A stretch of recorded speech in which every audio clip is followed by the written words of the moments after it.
Surgut. Minus 51 gradus'tu gösteriyor. Ben Rosiş'tin canında yürüm. Recep gelip düşürüp gitti. Ay. Tumandan eşnese görünmüyor. Soğuktu, çustu, teteğinde peşke çıkıp magazinden getip aratam. Kara Rosiş. Uhtı.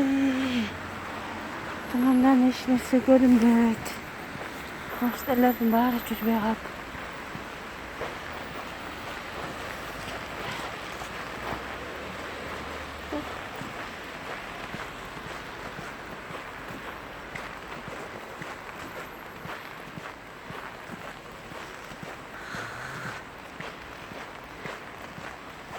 Vakti geçke tura geldi. İşke produktığa çıkam hazır getip aratam yügü.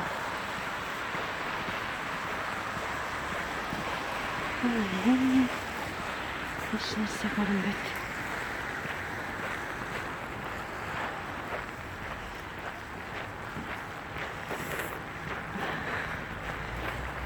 Beş avtobus. Seçilsin.